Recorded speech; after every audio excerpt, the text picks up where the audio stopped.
Very good morning, children. I hope all are fine.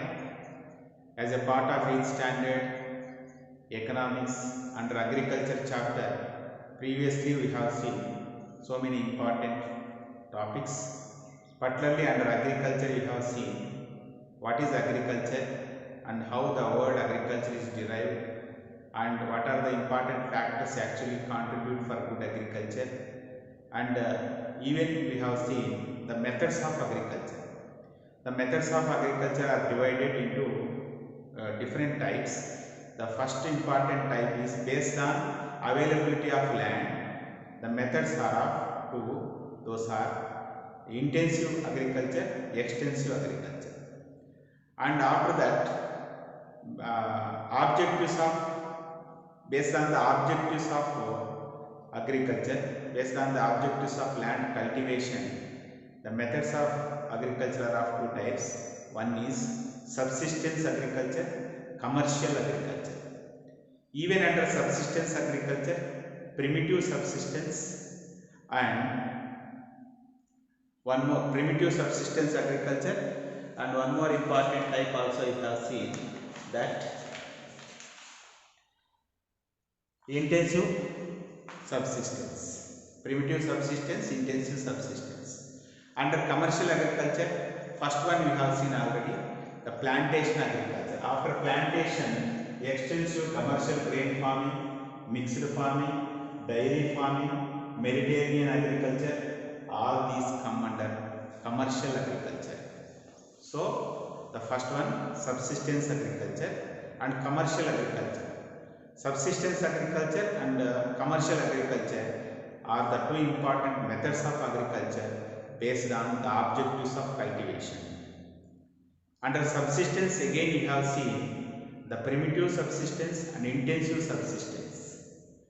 And today you are going to see what is the extensive commercial grain farming. What is extensive commercial grain farming? So first of all, you have to understand this extensive commercial grain farming, particularly this is associated with the production of wheat. Particularly which crop? Particularly it is associated with the cultivation of wheat. And even which types of farms are required?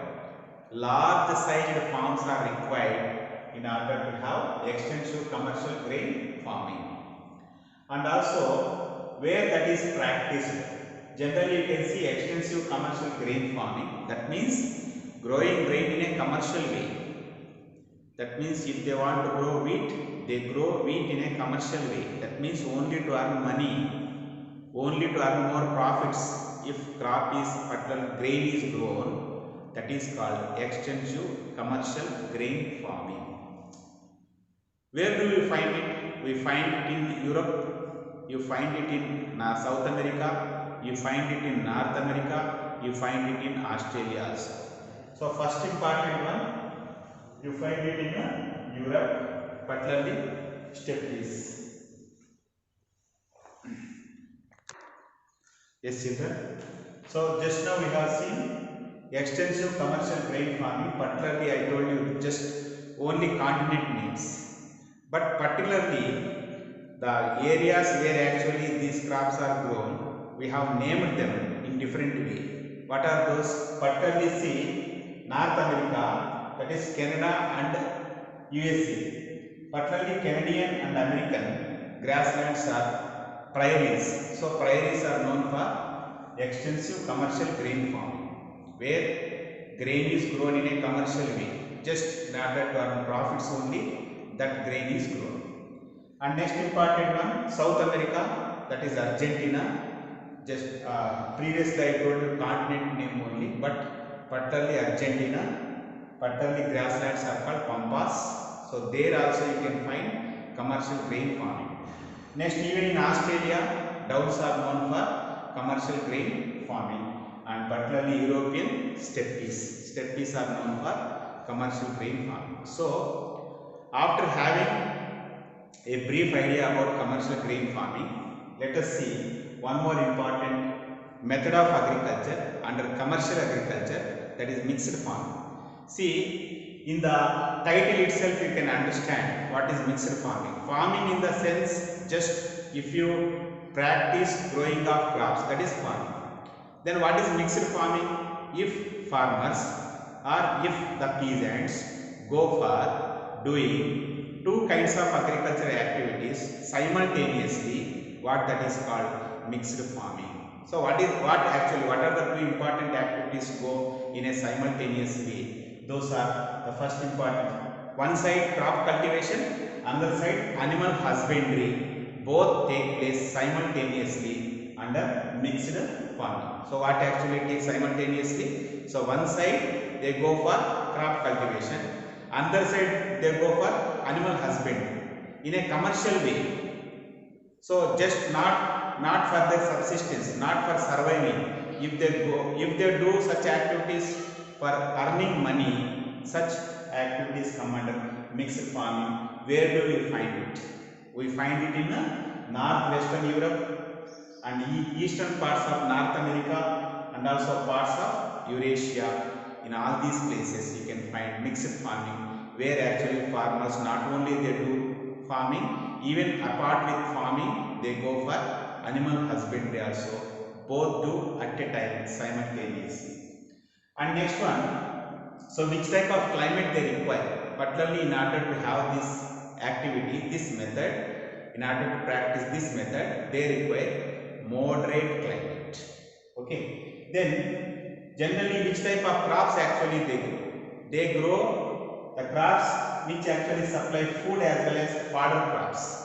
Just take one example under fodder crop, that is maize. Maize comes under a fodder crop, generally which is used even for rearing animals, even which is used in the manufacturing of biscuits. So in this way, maize is a good example for fodder crop. So food and fodder crops, wheat, barley, oats, rye, maize, root crops, all these are grown in a commercial way, particularly under mixed farming. And even two more important things you have to find under mixed farming: rotation of crops as well as intercropping. Intercropping also practiced under mixed farming. So what is rotation of crops?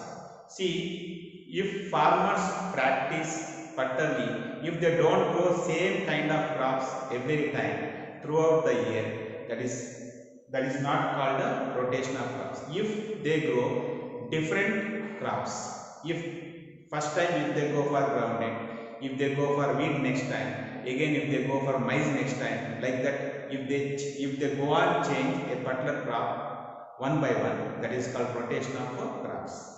Next, intercropping is nothing but the crop, particularly the practice or the farm in which farmers actually grow not a single crop. So in between or in the gaps of that particular crop, if they grow another important crop, that is called intercropping. Just take simple example that if farmers grow red gram in while growing the groundnut, that is called intercropping. So this is what mixed farming. It is this type of method actually requires more capital investment. They have to use fertilizers, pesticides, and also even sometimes labor must be skilled. So then only it is possible to practice this method of agriculture. So after having little idea about mixed farming, we have to see dairy farming. So under dairy farming, particularly the farmers, they don't go for growing crops, they rear animals in order to extract, particularly they try to have milk products.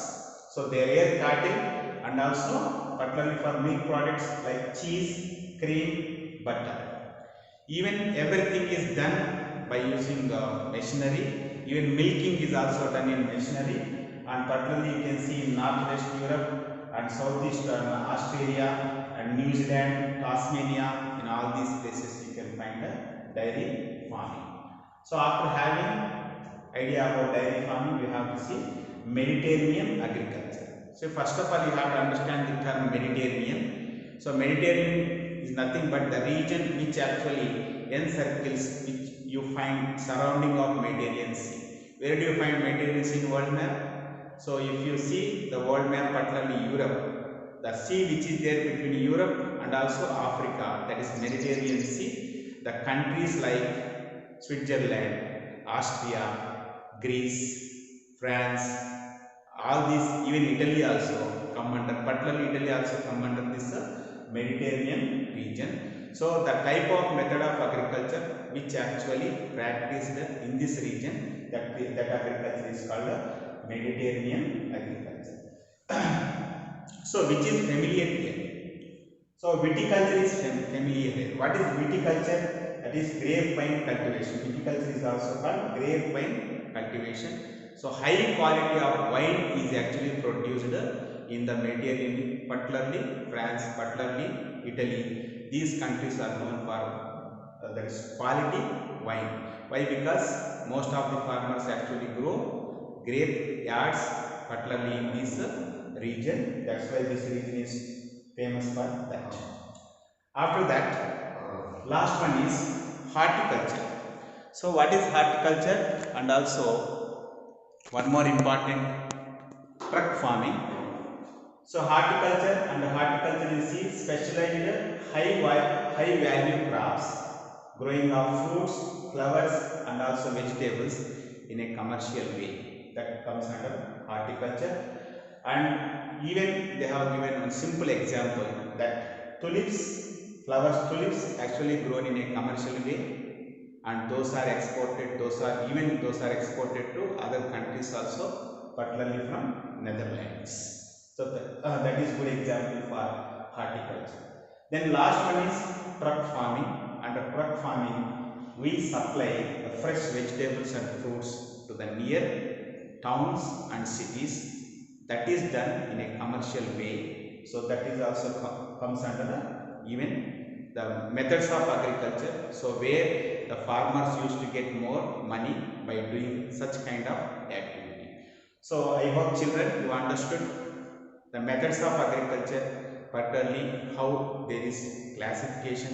The first one we have done the classification based on the availability of land, that is subsistence agriculture, and commercial.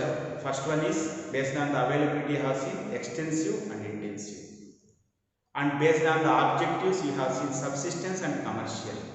Under subsistence again you have found the primitive subsistence and intensive subsistence. Under commercial agriculture again you have seen the first important one is plantation crops particularly, and the next one is extensive commercial grain farming, next mixed farming, next dairy farming, and Mediterranean agriculture. Thank you. Yes children, so in the previous classes you have learned about the major crops of the world, few only, like paddy, wheat, and also some other crops like maize, millets, cotton, and you are going to see few more, that is jute, tea, coffee. We have not covered previously, so we should have little idea about these also. The first important one is jute. So jute actually, which is also called golden fiber. Jute is also called a golden fiber as it is in a gold color and also more useful. And this jute requires high temperature, that is 13 degrees Celsius. And also jute grows well in well drained fertile alluvial soils. Which type of soils are required? Well drained fertile alluvial soils are required. Even this grows in newer alluvium.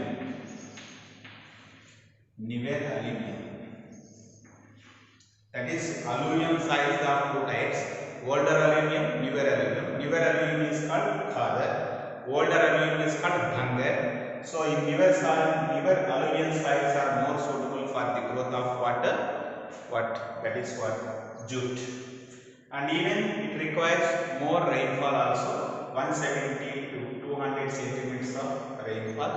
And even this crop requires lots of water for renting jute. What is renting here?